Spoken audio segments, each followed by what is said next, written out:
كميت صنحو زخبركم تخطاتلتي إماتيب قدماي تحست علتاو زينا سبورت ربع إسرا قنبوت نهو مكتالكم باخورة يدن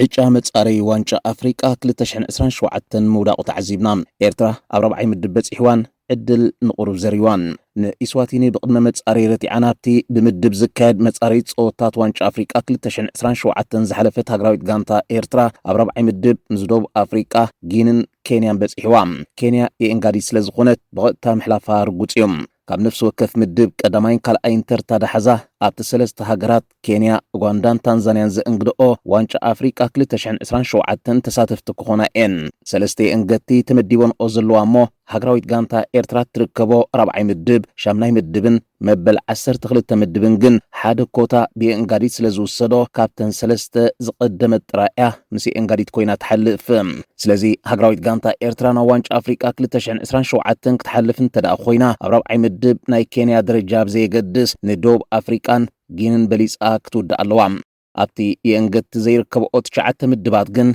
قدماين كالأين ترتا دحزا كلتا هاقراتين بغتا زحلفام أبعيجا كل جيزي عدل مساخا كهل اللو زبهال سلازي يوم بزخوين بتي تصبو عدل نأقمال كيه بحرين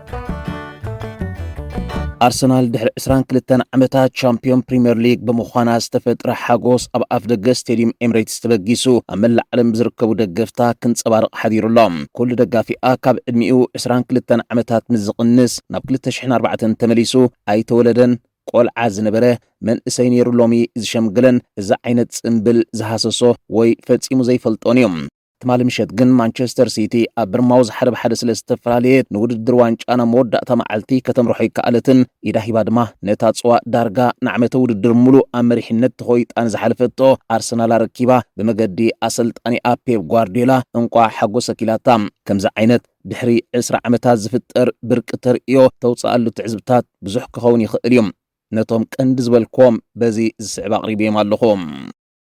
قدماي مسرح هنصت معتار ميجر وانجا أرسنال بأرتيتا أما فتصمتا بصيحوم أب كل عينت سبورت بفولي نكتاتلو صوتا كعس أجري عبيت وناجوك تعتر بزجمركا من مليسي يناي معوات شوهات كازقفحم نتا قدامي تكتم تصادمه واقات غفلن عمتاتي حتى كان أرسنال دحر إسران كلتنا عمتات نسوا بريمير ليج إذا كتمبرلا زحلفتو مسجدل كاب كلتشحن إسران زجمرة قعزيم زحلف عمت بليفربول بزأمن في اللي تبليس أكل أيتر تحيزام سودت ميكال أرتيتا أب إمريتس مفانو قال كسم عن كله زمت عمت زيادة زي حيلنا كن ملسينا مسبله كابوز حد دقفتي تقاومو قد إموام أرتيتا دقاقيمو ندقفتهم كرد أوزدل الزنبره تتصاوتو كابزلوم كوتور بريمير ليج ناي معتر شوهات تالنتن بقعتن أبزحت سرقيزين تتصوا كعتروا مخانوميم دقفت أرسنال جن نزل بواتات زأكل عمتها سلز سمعوه كوينو كير أيوه كأمنو يخولي نبرون بزحات زحلف عمت كم زحجي كتزاز من كله قانتو كاب أرتيتا تقبلو زي ساقرا أسلت أني تدلك كم زلاي أمنو نيرام اتوم ناي مودة عدلك وهب اللوزبل امنز نبرون دما أم ناي مودة وقتو كم زركب أمينو ما جمروام عمتو ددرك تود أنكلاينا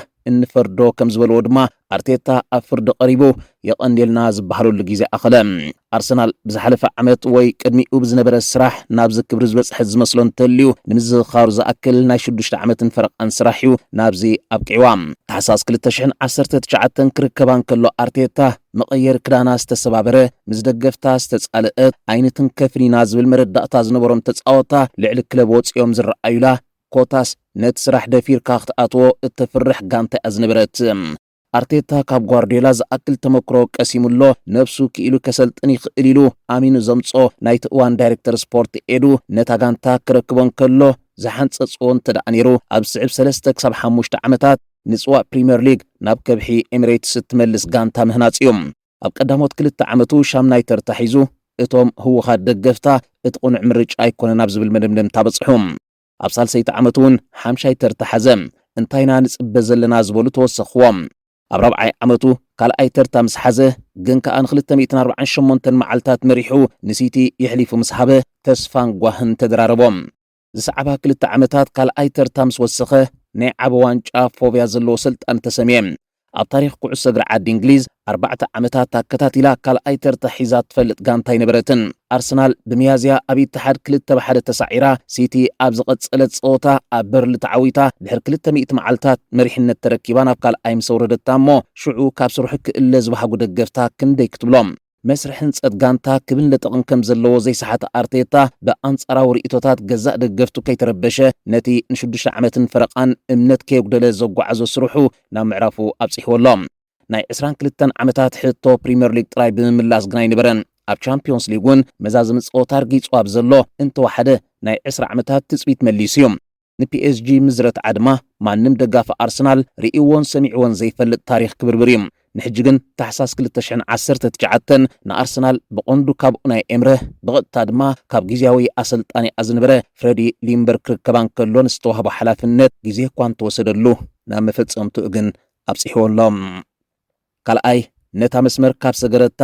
ዓብላሊት ኮይና ትቕጽልዶም ዝያዳ እናተዓወትካ ብዝኸድካ ዝያዳ ሸውሃትካ እናገፍሒ ዝመጽእ ንሓደ ዘበን ብዝዓብለሎኦ ዝዝከራ ጋንታት ሓደ ኢለን ምስ ተበገሳ ብኡቢለን ስለ ዝቐጸለኦን ጥዑም ስለ ዝጠዓመን እዩ እዚ ኣብ ጋንታ ጥራይ ዘይኮነ ኣብ ውልቃ ኣትሌታት እውን ዝተራእየ እዩ ሜሲ 8 ግዜ ሽልማት ባሎንዶኦር ክዓትር እታ ቀዳመይቲ ዝወሰደ ኣንሸውሃቱ ግፊሓትሎም ከምኡውን ሮናልዶ 5 ግዜ ንከዓትራ ድሕረ ባይታ ማይክል ጆርዳን ኣብ ኔትፍሊክስ እንተተዓዚብናዮ 6 ግዜ ቻምፒዮን ኤንቢኤ ክኸውን ነታ ቀዳመይቲ ዓወት ንኸምጽእ ዝኸፈሎ ዋጋ እዩ ትዝመረረ ነይሮም ካብኡ ንድሓር ታሪኹ ዝኸማመረሉ ይስዒቦም ታይገር ውድስ ኣብ ጎልፍ ሮጀር ፌደረር ራፋኤል ናዳልን ጆኮቪክን ኣብ ባይታ ቴንስ ኤልዩድ ኪፕቸገ ኣብ ማራቶን እናበልካ ፍሉያት ቻምፒዮናት ዛ ምድሪ ምስ እትጽውዕ ነታ ቀዳመይቲ ቻምፒዮን ከምጽኡ ዝተሰቐይዎ እዩ ዋጋ ዝኽፈሎም ካብኡ ንድሓር ግን ኣብ ዝተርብዕዎ መጋረጃ ዓጋት ይነበሮምን ብርግጽ ኣርሰናል ከም ሌስተር ሲቲ 2016 ቀዳመይቲ ዋንጫ ፕሪምየር ሊግ ኣይኮነትን ተዓትር ዘላ መበል 14 ዓወታ እዩ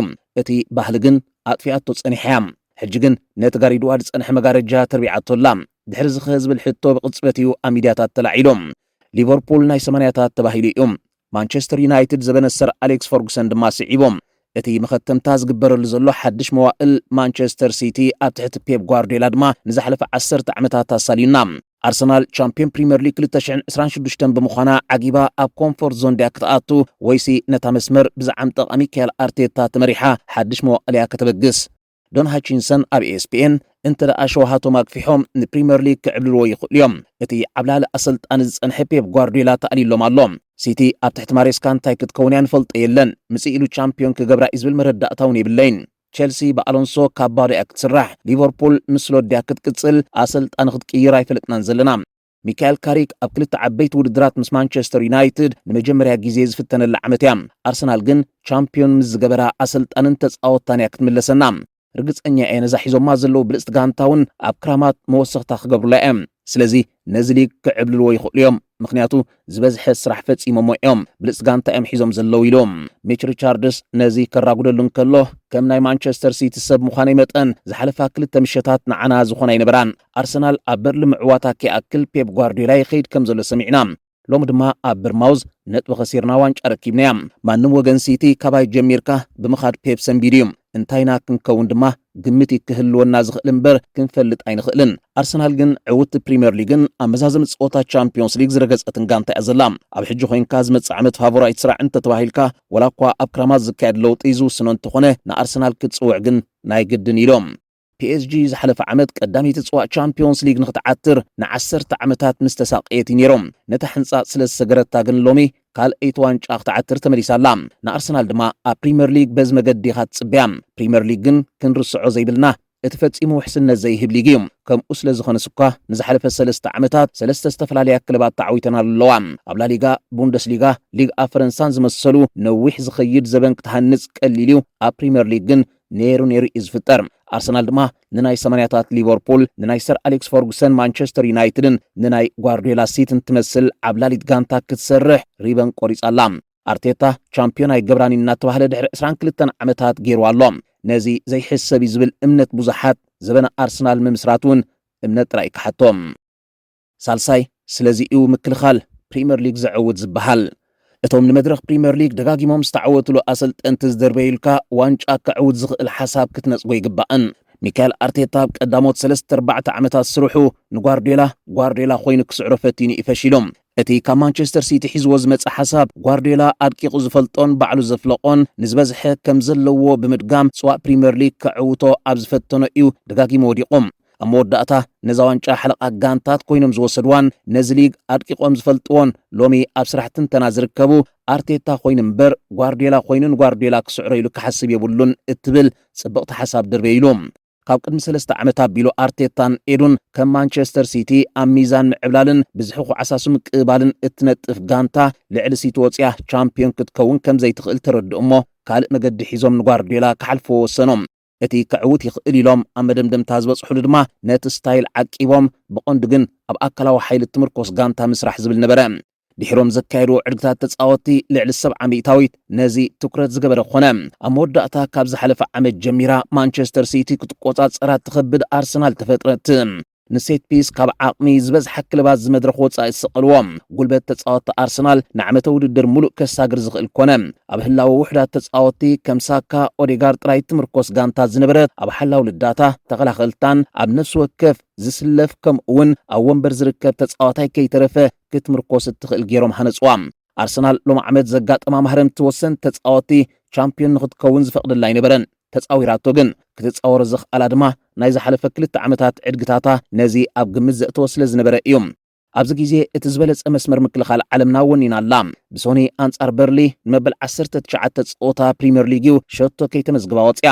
ንፍርቂ ኢና ንዛርብ ዘለና ኣንጻር ፓላስ ከይተመዝግባ እንተወፅያ ድማ ልዕሊ ፍርቂ ክኸውን እዮም ምክልኻላ ሓንቲ ፍጹም ቀላዕ ኣይፈቐደን ንጌጋ ቁሩብ ኣይነበረን ወላ እኳ 2-3 ዝኾና ፍጻሜታት ክዕደ ዝግብኦ እንተነበረ እቲ ቁፅሪ ግን ኣብዛ ግዜ ባዶ እዩ ዝብለና ብጠቕላላ በዛ ዓመት ኣብ 32 ጸወታ ሸቶ ዘይተመዝገባ ኣርሰናል ኢና ንዕዘብ ዘለና ቅድሚ ሕጂ ጓርዲዮላን ተጻወቱን ኣርሰናል ከይዳ ዋንጫ ክትፍንወሎም ምዃና ተረዲኦም እዮም ዝስዕብዋ ነይሮም ሎም ዓመት ግን እቲ ርእስቲ ተቐይሮም ክቕየር ዝገበሮ ዋና ምኽንያት ድማ ጽንዓት ዳሕርዋይ መስመራ እዩ ናይ ሰር ኣሌክስ ፈርጉሰን መወከሲት ዝሊግ ዘረባያ ኣጥቃዕቲ ጸወታ ይዕውቱ ተኸላኸልቲ ድማ ውድድር ዝበላ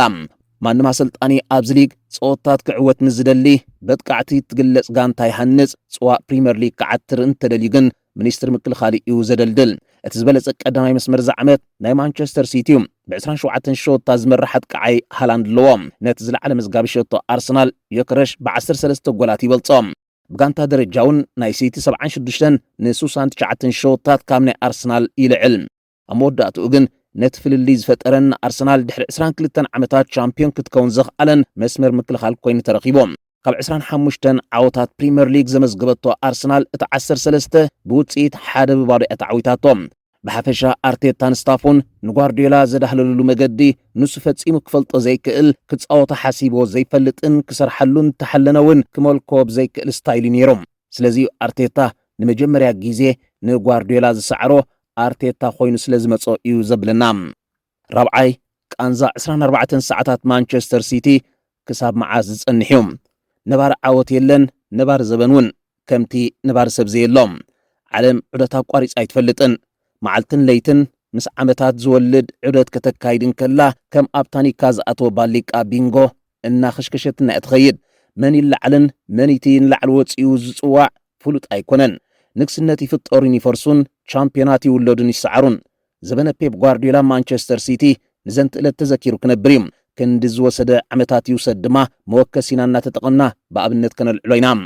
ዝሓለፈ 24 ሰዓታት ኣብ ማንቸስተር ሲቲ ቃንዛኤን ነይረን ኣርሰናል ንበርሊ ስዒራን ዋንጫ ተጸጊዓታ ጓርዲዮላ ከም ስቴፋኖ ተፈሊጡ ካብ ትጽቢት ወጻእ ድማ ኣብ በርማውዝ ዋንጫ ቦትል ጌራታ ድሕሪ ዝኸዝብል ቀጥታዊ ሕቶ ግን ንርእስኻ ይኹሕኩሖም ንግስነት ሲቲ ኣብ ቅዒድዩ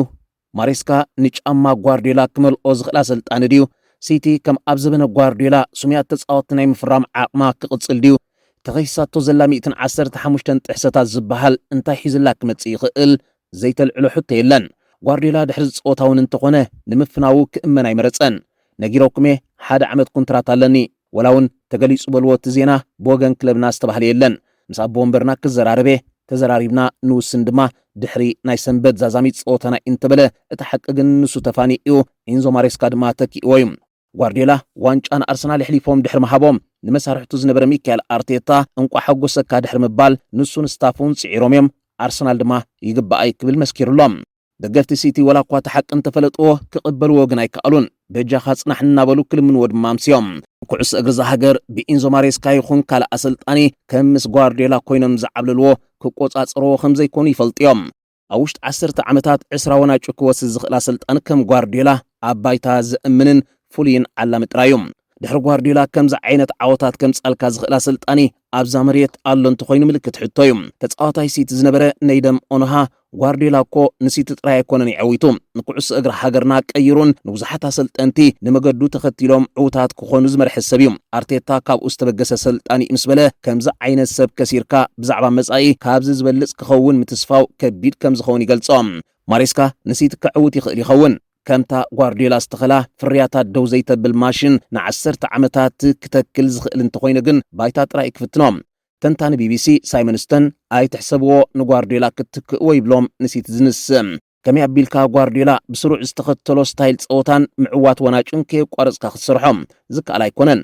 ንጓርዲዮላ ሲቲ ጥራይ ኣይኮነት እንትኸስሮም ኩዕሶ እግሪ እንግሊዝ እውን ከሲርዎ እዩ ልክዕ ብፕሪምየር ሊግ ትሓስብ እንተኮንካ ንሰር ኣሌክስ ፈርጉሰን ኣብ ቅድሚት ተምፅኦ ኢኻ ንኩዕሶ እግሪ ብዝቐየረ ታክቲክሳቱ ግን ጓርዲዮላ ኩሉ ግዜ ኣብ ቅድሚት ኣሎ ምስ በለ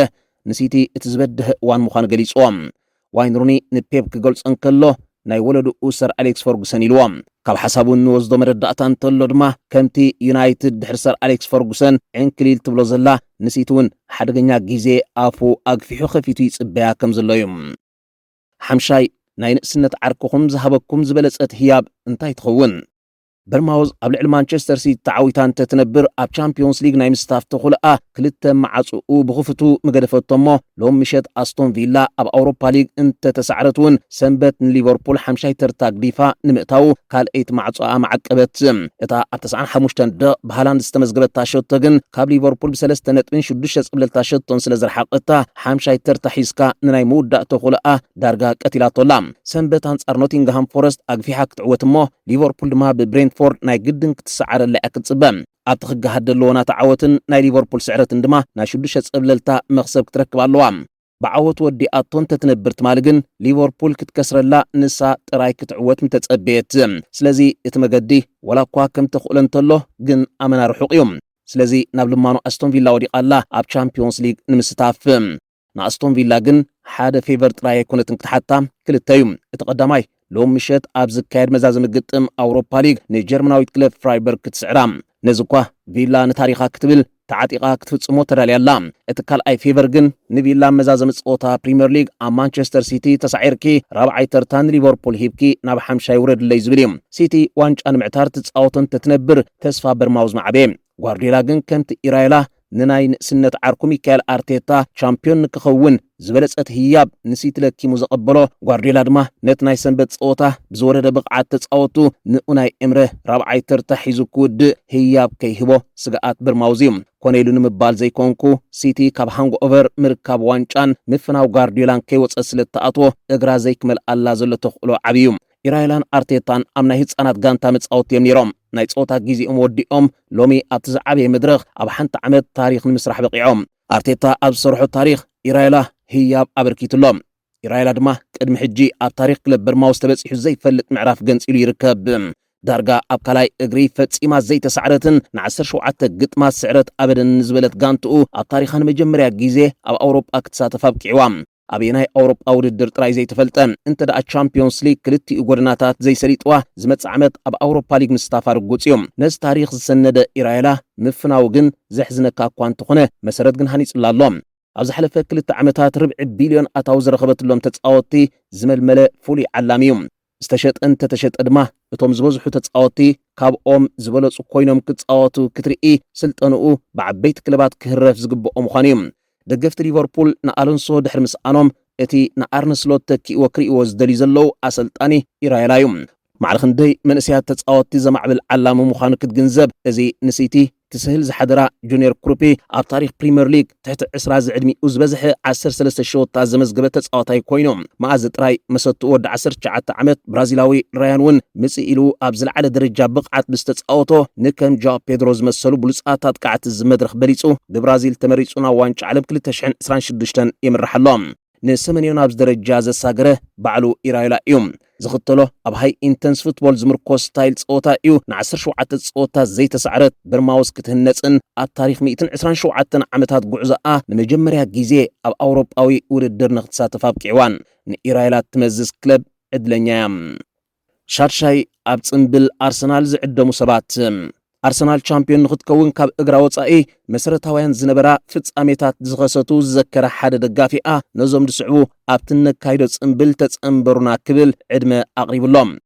ንተኸላኸላይ ኖቲንግሃም ፎረስት ሙሪሎ ብሲቲ ኣብ ውዱ ሰዓት ምዝገብ ንዝነበረ ሸቶ ካብ ሕንጻጽ መሊሱ እቲ ፀወታ ማዕረ ክውዳእ ብዝገበሮም ነጥቃዓይ ኤቨርተን ቴርኖ ባሪ ተቐይሩ ኣትዩ ኣብ ልዕሊ ሲቲ 2 ሸወታት ኣመዝጊቡ ፀወታ 3-3 ክውዳእ ብዝተፃወተ ተራም ንኣሰልጣኒ ቶተንሃም ዝነበረ ግን ከኣስተባረረ ቶማስ ፍራንክ ንሲቲ ኣብ ቀዳማይ እግሪ ስዒሩ ኣብ ካልኣይ እግሪ ማዕረ ውፅኡ 4 ነጥቢ ብዝለከማ ንዴቪድ ሞይስ 3-3 ውፅኡ ሻምላ ንኣርሰናል ብዝረከቦ ተኸላኸላይ ዌስትሃም ማቭራፓኖስ ኣብቲ ንሲቲ ሓደ ብሓደ ዝተፈላለይዎ 8.3 ካብ 10 ነጥቢ ወሲዱ ብሉፅ ተፃዋታይ ትግጥም ከሸልሞ ዝኽኣለ ብቕዓት ዘርኣዮን ሸቶ ዝመዝገቦን ንተኸላኸላይ ሲቲ ማርጌሂ ንኤቨርተን ንዝመለሰት ጌጋ ብዝፈጸማ ንኣካፋሊ ቸልሲ ኢንዞ ፈርናንደዝ ኣብ ኢትሓድ ስቴድዮም ኣብቲ ሕማቕ እዋን ክለቦም ኣብ 94 ደቂቕ ሸቶ መዝጊቡ ንዓወት ሲቲ ብዝቖፅዮም ኣብ መወዳእታ ሊስታ ስፊርዎ ዘሎ ድማ ሓድሽ ዕዱም ኢሉ ዝጠቐሶ ትማሊ ንሲቲ ክመናን ሃዘምሴ ጁኒየር ኩሩፒ ኣብቲ ድሕሪ 22 ዓመታትን ንገብሮ ኣበባና ተኻፈልቲ ሓጎስና ክትኮኑ ኣርሰናል ትዕድመኩም ኣላ ኢልዎም ከምቲ ኣብ ምእተው ዝገለጽክዎ እዩ ኣብ ሓደ መደብ ጠቒስካ ትውድኦ ርእስታት ኣይኮነን ተላዒሉ ዘሎ ስለዚ ኣብ ነፍሲ ወከፍ መደብና ክንቅንየሉ ምዃንና እናሓበርኩ ናይ ሕጂ ዕለታዊ ዜና ስፖርት ኣብዚ ይፍጽም ድሕሪ ገለ ደቓይቕ ኣብ ትንታኒ የራኽበና ሰሰና እዩ